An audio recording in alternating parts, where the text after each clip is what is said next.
Into another live Patriots Beat podcast. I'm your host, Ryan Spagnoli of CLNS Media. As always, with me, my good friend, Alex Barth of 98.5 The Sports Hub. Barth, how we doing today? Look at us on time for once. I think we're like going to 5-6 minutes late to the last show, but all the people who, thought, oh, it's a 6:30 show, but I'll wait 5 minutes. I'll go get my snacks, whatever. We're keeping you on your toes We're on time this today. week. I Right think the on the later we dot go. there. The later we go. And I actually meant to send it to you on Instagram when I saw it, but you're a big 20. This is completely random, but I just thought it'd be a funny note to start the show. You're a huge 28-3 guy, as am I. Of You course. always like how they always. Did you see the Matt Ryan ball that happened did. this Yeah, weekend? I did. His 60,000 career yards, they put the ball in the Hall of Fame, and the ball number was 283. This poor dude cannot escape this. It's awesome. Do you know what the Fibonacci sequence is, or the golden ratio? No, not a clue. It's just this concept. It's this basically sequence of numbers that randomly shows up in all these elements of nature and art, and just Google it, right? It's like the ratio of like flower petals to a flower, but it's the same ratio with something in like astronomy and the stars. Anyway, the point is, it's this number that no matter where you look, you'll pretty much find it.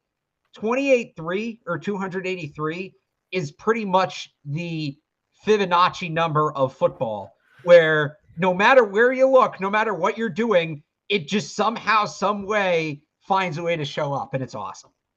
I saw that today, man, and I was like, this guy, he like, I hope he opens up about it more in context. I know he was on a pod. I think he was on Pardon My Take a year or two ago, and he dove into it, but yeah, he's got to retire first before he can really get into it. Oh, yeah, it just follows him around. I thought it was awesome. But anyways, enough 28-3 talk. Those were the glory days, as you can tell, after week one. But let's dive into the Pittsburgh game. Obviously, Mac Jones, today, did miss practice with an illness. I guess it said it's not going to affect his status on Sunday. I'm just curious, is this them kind of hindering the back and using the illness as an off day? I'm odd day to have an off day, right? Have a sick day, I guess. That was my thought, especially after he was full yesterday and they made a point of talking about how he was okay. I remember this, and obviously it's the context is a little different, but there was a game in 2019, like late in the season, where one day Brady just wasn't at practice. It was a Thursday and he just wasn't there, and they listed him as an illness, and he came back Friday and was fine. And then we found out, I don't know if it was that weekend or like a week or two later, that they basically just gave him the day off. He's a veteran. He wanted a day off. They gave him a day off. So Tom Brady was Tom Brady at that point, obviously 6-time Super Bowl champion, the best to ever do it. Mac Jones is a year and a week into his NFL career. I'm not sure that he necessarily gets the same treatment, but that was just kind of the first thing that popped into my head was that from 2019. So to say it's completely unrelated to the back, I think is a little naive. Maybe he did feel sick. I know there were some people floating the idea that maybe he's taking some medication for the back and maybe that caused some stomach issues, which is possible. It's not a coincidence. Like how could they not be related, right? Right. And I think too, it's week one, and we talked about last week with Wynn. It's tough to play with a bad back, right? So, yes. You hope that's good and it can hold up. But I think that if this is, you saw him walking off the field, or I guess into the trainer's room. That video obviously leaked on Sunday. I know that pain, that stuff lingers, right? So you got to get right before that can hinder you, right? Like a hamstring, like anything. Right. If you don't take care of it, it's just going to get worse and worse and worse. And it's only week one, unfortunately. So I think a big matchup for them, I guess, protecting him. Obviously, that's priority number one any week, whether it's the preseason, regular season. But no TJ Watt this week. That's obviously a big positive for the Patriots, right? Yeah. Reigning defensive player of the year, somebody that can really cause havoc and can take over a game. One of the few edge rushers in the league that I think can completely take over a game, right? Like the Micah Parsons, the TJ Watts, the Nick Bosa's when he's healthy, right? Like those guys that just completely take over games. That's huge. And I don't know if their defense is as good as Miami's. I know their secondary, they had a big day. They had a really good week last week. Would they have 4 or 5 sacks, 2 interceptions, a pick six, a blocked kick, but I don't want to sell Miami short. They had a really good defense and a tough front. I think you might be able to have a little bit more time this week without TJ Watt lining up across you. Yeah, I think Pittsburgh's better on the back end, better in the secondary, at least based, Miami was missing, I think, three starters in their secondary. So I'm saying, like, based on who the Patriots faced, I think Pittsburgh is a better secondary. Micah Fitzpatrick rules. He's so freaking good. Miami gave him up. Let's not forget that. Up front, like, they still have pieces. I still think it's going to be tougher to run the ball on Pittsburgh. Cam Hayward, obviously. Tyson Aluwalu still somehow in the NFL and playing well. I thought he was like 40. I looked it up. I thought he'd been in the league for, decades. He started in 2010, so he's not that old, but feels like he's been around for a while. They got some good linebackers in there too. They got one of the Edmonds brothers. I'm blanking on which one it is. I apologize. Highsmith. They brought in Miles Jack. So the defensive front, I think, is better against the run. I don't know that, Watt's kind of their staple pass rusher. Without him, things kind of drop a chain, and you're right. They should have more time to throw. And then in the secondary, Minkah Fitzpatrick's an absolute playmaker. But for me, and I'm writing about this, it'll be up tomorrow morning on 985thesportshub.com. I think it's just about,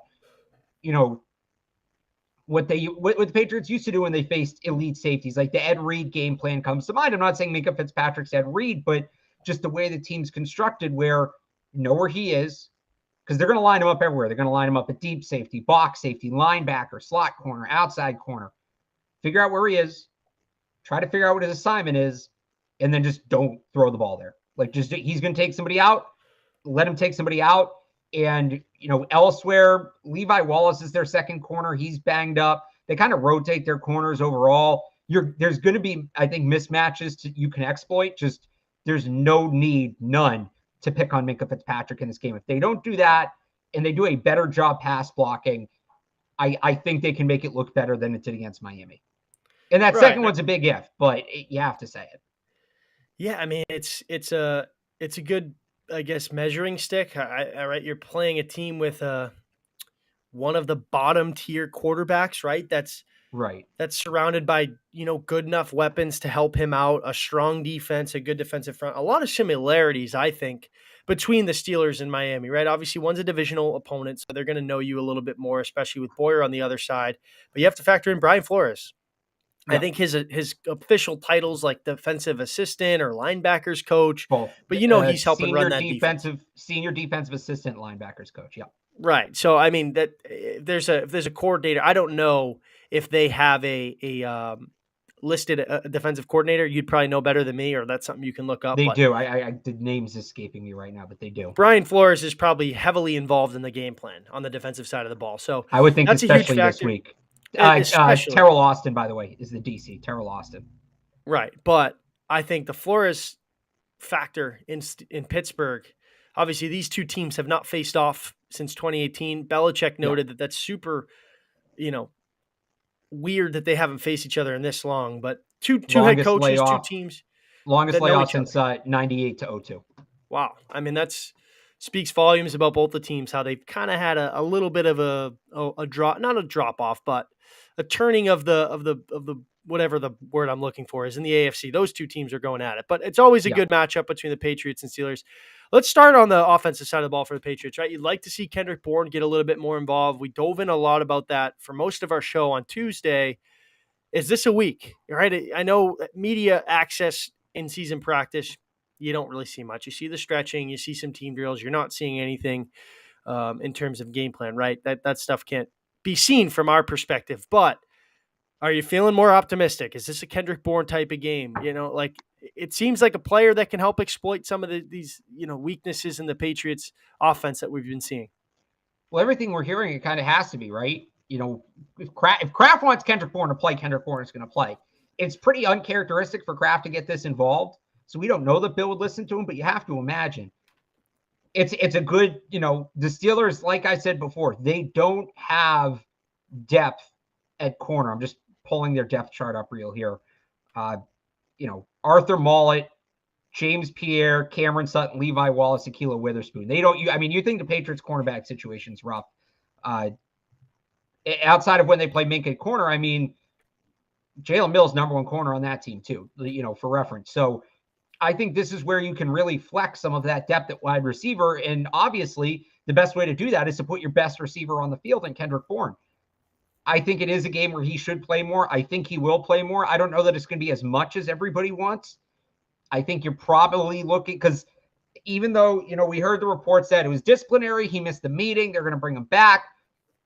There are also the reports that they think he's 4-4 right now. And that's, we don't know where they think he stands relative to Tyquan Thornton either. If that's the case, then free him. Like, trade him. It's just he's a competent receiver. According to the reports, they had their chances to trade him and they didn't.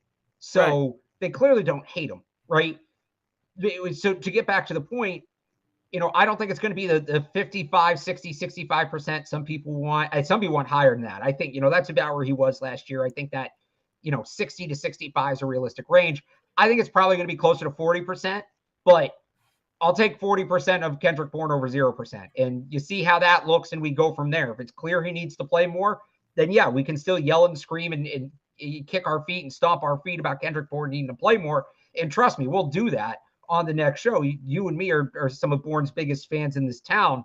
But if he looks good at 40% and the offense works and he's at 40%, I do think there is something to, he was so effective last year, not as a 100% guy or a 90% guy. I do think there's something to that.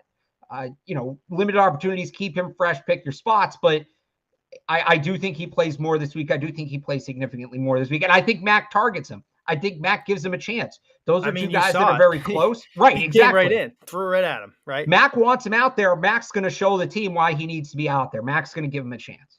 Right. So I think that's something to watch for. The other thing, too, is if he doesn't play this week or we see the same thing as we saw week one, I'm curious. With the same thing being him not playing? Not playing or like 2 or 3 snaps. Yeah, okay. What's the end game there, right? Is that it for him? Because if with how much it's being talked about now, and Bill, he's not going to, read into headlines, be pressured by the media to play certain guys, but I feel like you have to, right? Like it's come to a point, especially with how bad your offense has been. The only thing that's making me kind of hold back and be so positive that he's going to play is that this has been going on for a month now. Like the Carolina game was a month ago. That was the second preseason game. So, and it seems like nothing in Vegas, right?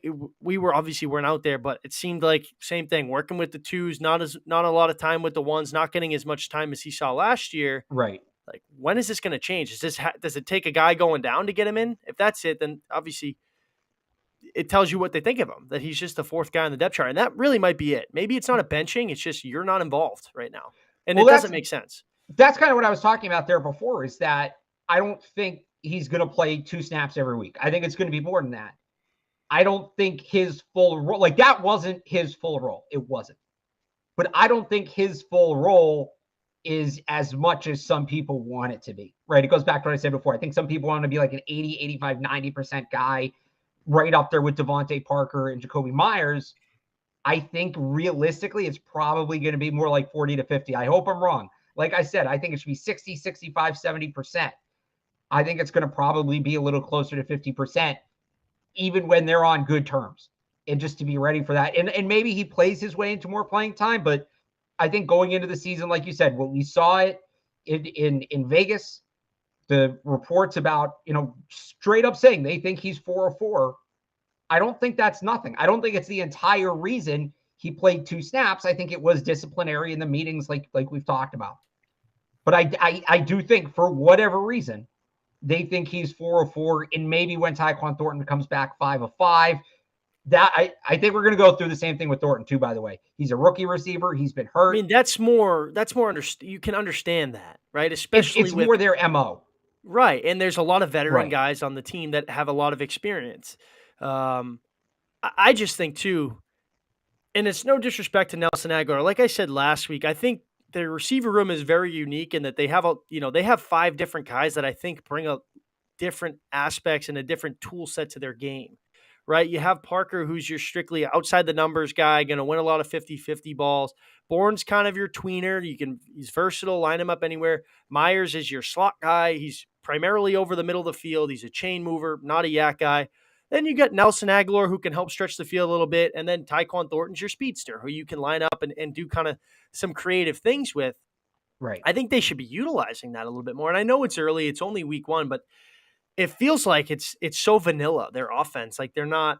You've heard for years how they can find ways to put guys in positions to succeed, and it seems like they've struggled with that really since the spring. So I'm interested to see how they can utilize and get a little bit more out of that group, because it's arguably their best skill group bunch and even receiver room really since 2017, when they had Brandon Cooks here, Julian Edelman, Chris Hogan in his prime. They had Amendola, right? A lot of mix, but this is a competent receiver room that they've spent really Yeah. 2 years now improving. So like, let's figure it out there. Let's start to get these guys more involved. I'm not asking for 100% of snaps, but if you can find a way to get each guy 55, 60% of snaps, whatever the math checks out to be, you should be playing all four of those guys now with Thornton out around the same. Maybe Parker lines up more just because he's a bigger guy. But yeah, that's just my whole thing with the whole receiver room. Yeah, I'd agree.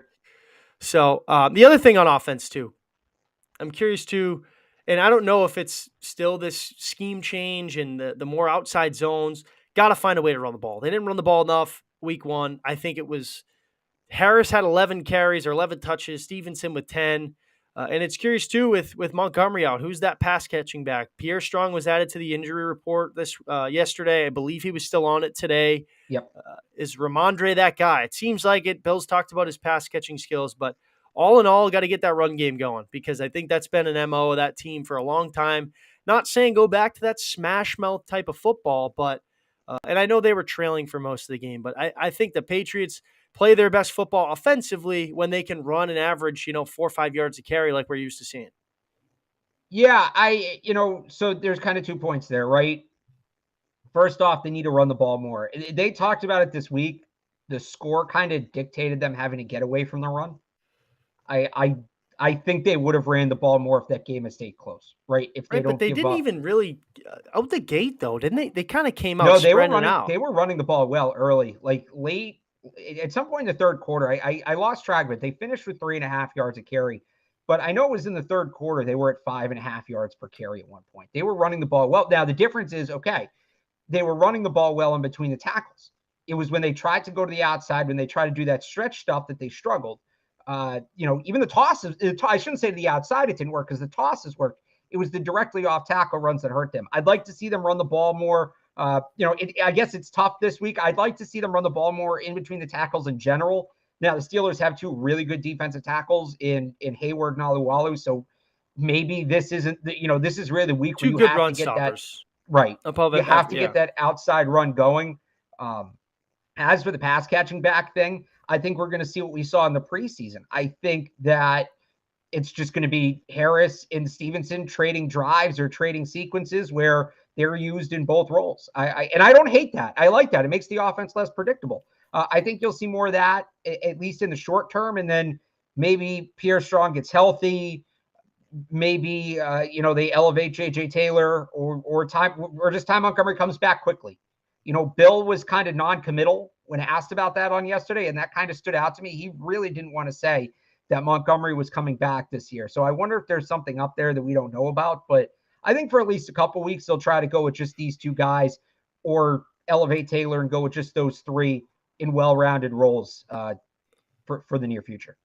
Yeah, and you saw last year with Ramondre, right? He was kind of battling back and forth in and out of the lineup. James White goes down. He kind of ran off. No one expected that role from Ramondre Stevenson. He kind of was thrust into it because of the injury. So you could see something similar like that with Pierre Strong maybe later on, right? Obviously, we have really yet to see him play a lot of football since he's been drafted here. But switching it over to the defensive side of the ball, I think it's an interesting matchup because it's completely different from a skill set perspective with Pittsburgh rather than Miami, right? Miami's got the 3 speedsters. No, want to throw Cedric Wilson in there. I think he's a tough cover too. He's a very solid number 3 with Waddle, Hill, and Wilson.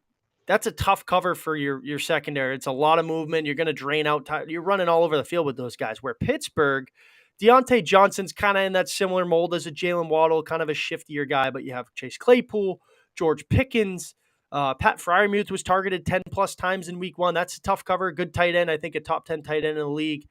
So interesting from a scheme perspective, who gets who. I think you have to put John Jones on Deontay Johnson. Yep. I know Mike Tomlin raved about him this week, said he's kind of in that lockdown category of a Stephon Gilmore, of a J.C. Jackson. I personally wouldn't put him out there from a boundary corner, but from a slot perspective in the past, he's done a very good job versus elite speedsters. So Jalen Mills maybe on George Pickens, kind of take him out of the game. And Chase Claypool probably, actually, especially with what Jalen he's Mills on doing. Chase Claypool. Yeah. They use him in a variety of different ways. He gets a lot of carries, end arounds. He's a pretty versatile receiver. So I'm curious how they divvy it up with those three. Yeah, I Those agree four, with actually, you. with I the think tight end. Jonathan, the tight end will be safeties. The tight end will be Duggar or Phillips or whoever. Maybe Jabril Peppers plays a little more this week. I think I'm with you with Mills on Chase Claypool. I mean, big physical guy. Like you said, Claypool does a lot of that different stuff with end arounds and screens and things like that. So I think having a guy in Mills who's seen more football than a lot of the other guys in that room, I think that's a good matchup there. Yeah, you go speed for speed. Jonathan Jones on Deontay Johnson. Similar, again, that's a logical matchup given the skill sets are kind of matching. And then the third guy's either going to be Miles Boykins or George Pickens. I think that's Jack Jones. You have to put Jack Jones on Boykin because Boykin's just so big. I think he's Is 6'4", Marcus Jones banged up? 220? Has he been on the injury report? Like, I'm curious to see why we No, haven't. he just hasn't played. But that's not like you wouldn't put him on Miles Boykin because Miles Boykin's too big. He's 6'4", 220. Right. You need a they don't really have a boundary matchup corner for him. It would be Jack Jones if you're going to have Jalen Mills on Chase Claypool. And then, George Pickens kind of same thing, 6'3", 200. He's a little faster, but again, you need that size. This is where, and we talked about this a lot in the preseason, the risk they took going this young and this athletic was corner is they really don't have a ton of true boundary guys. Those bigger corners, there's going to be some weeks where you need Jack Jones. It's a tough week for the Patriots in terms of they have smaller corners, and this is one of the few teams they're going to face that's really loaded up on big receivers. So, again, I think you just kind of have to let the matchups dictate it. I don't think there's a lot of wiggle room to get fancy here. John Jones on Deontay Johnson, Jalen Mills on Chase Claypool, and then Jack Jones on whoever the third is, whether it's George Pickens or Miles Boykin. And then you put the safeties on the tight ends. The really interesting one to me, I think what's going to be a really good test if he's healthy, and it looks like he's healthy, is how are you going to handle Najee Harris? This is a guy that caught 74 passes last year as a rookie. The Patriots got killed last year with running backs catching the ball out of the backfield. It was a big problem for them. And you have a guy who's very good at it.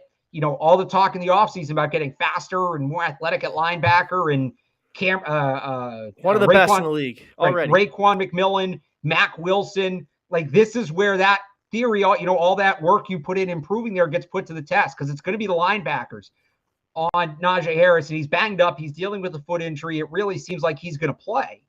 But that to me is going to be a fascinating matchup is how they handle Najee Harris. I think the rest of it is pretty paint by number. That's the big one to me. That's the one where the game could swing one way or the other.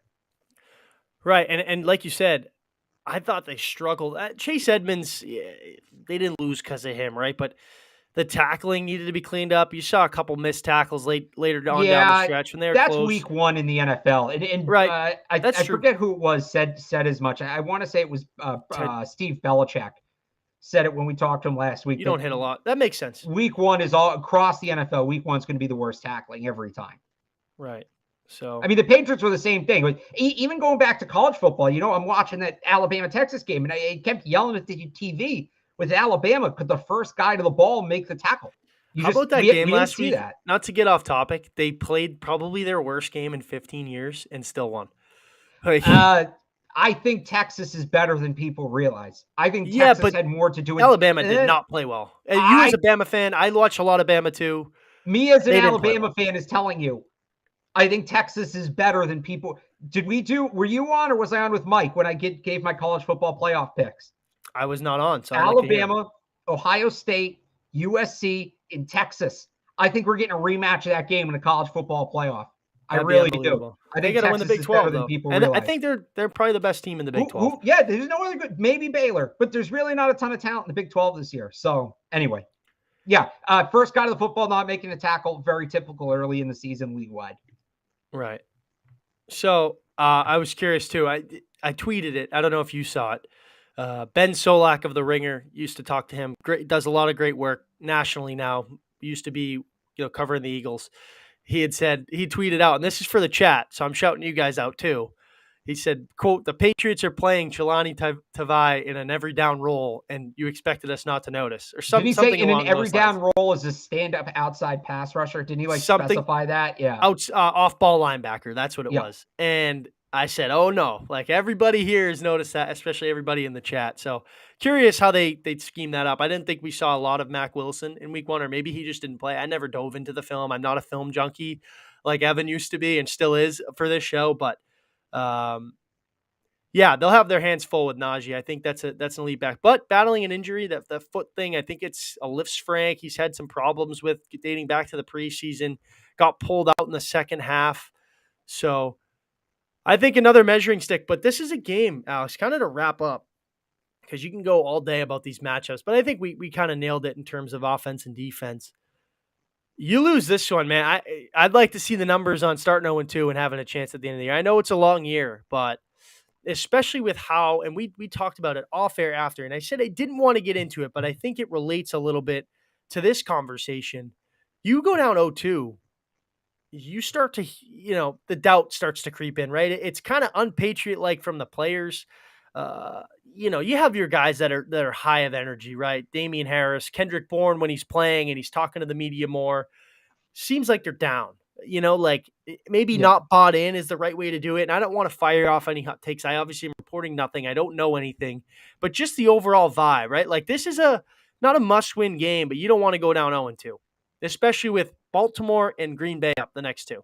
As bad as Green Bay looked in Week 1, they always lay an egg Week 1. Like they'll figure it out. They got blown out last year in Week 1, and they were the top seed in the NFC. Rattled off like 14 in a row or something. Right. No, I do think it's a big game. You don't want to start 0-2. You don't. I don't know that buy-in's the right word, but those lines, it can snowball, right? You start in Devin McCourty's talking about this. Matthew Slater's talking about this more from an individual standpoint than a team standpoint, but I think it can apply to a team standpoint too. You start chasing things. You lose 2 games in a row to start the season. You start trying to do more than you probably should be doing, and then you miss things. And it just snowballs from there. So I think it is a big game. It is a team they should beat. Just the Mitchell Trubisky factor. There's key injuries on both sides of the ball. TJ Watt. I know it sounds like Najee Harris is going to play, but a foot injury for running backs obviously significant. Their starting center, Mason Cole, is banged up as well. He's expected to play, but he's dealing with an ankle injury. It's a big game. This is a big game. You can't let this season start 0-2. And, we did, again, this might have been with Mike, I don't remember, but we kind of laid out the Patriots schedule as blocks, right? There's this was with me. There's the 3 blocks. This first block, you got to finish 2-2 through this first block. You got to have momentum because you don't want to be pressed going into those middle of the season games that you should clean up. You don't want to be, overextending yourself in those games. So this is a big one. This is certainly a big one for the Patriots, and there are season implications on this. I don't know about, people saying, oh, well, if they lose this game, Bill goes on the hot seat and he maybe doesn't make it through the year. I'm not saying in that sense, but no. And I mean, guys down there said it today. You never want to let it become a habit, losing. You don't want to let it become a habit. And that's kind of what they have in front of them right now. It's a game they probably should win. I know people are laughing about the Vegas line. Yeah. What is it, by the way? I think it's up to Pats -2.5 now. It opened at Pats -1. Which is essentially a pick 'em in football, right? Right. Especially when it's the road team. I kind of get it. In the sense that it's a huge spot for the Patriots. They need to win this game. And the Steelers are the Steelers riding a little high after knocking off the defending AFC champions last year? The Steelers aren't a great team. Let's be real too here. They got points off. They got a pick 6. Would they win that game? 23-20? Was that the score? 23-20, but they still beat them. That's I understand. Point. But you're riding high after you beat a good team when you still objectively didn't necessarily play as well as you probably offensively, should have. They certainly didn't. So they shouldn't have much problems defensively again. I think it's the real test will come the next 2 weeks with more dynamic and more playmakers, especially at the quarterback position. But that's another team that, offensively didn't wow me, right? They certainly got a really good skill group, but pick 6 for Minkah Fitzpatrick, a strip sacks that put him into, basically the red zone. And almost blew it at the end. So I'm not saying that the Steelers are the best team in the AFC, right? But it's a team that's probably similar to you as in week one in terms of, they'll be there in the end. They're kind of that fringe playoff team. So like I said last week, these early on, these games right here, AFC opponents, Right. teams you're going to be facing off with, super important. You don't want to look back and say, damn, I wish we had that one like you will last week. But like you said, you don't want to start 0-2 with Lamar Jackson coming to town and then Aaron Rodgers the next week. Then it can get, you're in trouble. You're in trouble if you don't pull this one out Sunday. So, any last thoughts? Any predictions? I know you're not a big prediction guy. Any last thoughts before we hopefully recap a win on Sunday afternoon? No, we'll see it play out. That's pretty much where I'm at. You got to. I'll do a prediction for tonight's game. Yeah, I like the Chargers. I think the Chiefs win. Where's the game again? Actually, before I say this, Arrowhead. It's in Arrowhead. I think Chiefs win big. I think it's a big. Tyreek Hill's gone. A lot of people doubt them, talking about the Bills as the new class in the AFC. I'm against you. I think the Chiefs come out tonight, and if this is the spot, back in the day when the Patriots were the class of the AFC, this is the spot where they would remind everybody just why that is. New upstart team comes into their building. I just think Justin young Herbert, quarterback lays it on him. I like Justin Herbert too. I think it's going to be a good game. It's nothing against the Chargers. It's the coach, right? It's the head coach. No, it's more about. I don't like. I'm not a Brandon Staley guy. You're right, but I think it's a big spot for the Chiefs. It's more about the Chiefs, and I think that they want to remind everybody who they are. They don't need Tyreek Hill and all of that. I'll give you a player to watch too. I think J.C. Jackson's back tonight. He is back. Yeah. Isaiah Pacheco is a running back for the Chiefs. Where did he go to school? Rutgers. I thought it was Kansas. I knew he was a low-end Power 5. Rutgers. I was huge into him during the draft. I thought he would have been a great get for the Patriots. Was he a wide receiver transfer? Running back. He's third down back. Third down back. He's James White type. Bigger guy they could use right now. He tore it up over the summer. He's excellent. One of the best players on the Chiefs over the summer. I didn't really see what he did week one. I don't think he was a major factor, but he's wearing number 10. So if you think it's Tyreek Hill out there, and you might, he's fast. He tied Kier Strong for the fastest 40 by a running back at the combine. Just fun under the radar player to watch if you want to sound smart in front of your friends. So if you want to see two high-powered offenses and teams air it out all over the yard, and what a dynamic offense looks like tonight will be fun. I think this is one of the best Thursday night games of the year early on. So, Alex, that's fun. The Chargers don't have Keenan Allen, by the way. Don't forget that. Yeah, they don't, but they'll figure it out. Justin Herbert's he's close to top 3, I think. He's getting there. Mahomes getting there. Mahomes 100%. Yeah. But Herbert's year 3. So we'll see how it plays out. I'll be texting during the game. But as I said, a lot of fun as always. Chat was popping tonight. We will see you all Sunday after the game for the post game show, and then obviously next Tuesday we'll break down the Pittsburgh game. Hopefully after a big Patriots win. I'm Ryan Spagnoli. That's Alex Barth.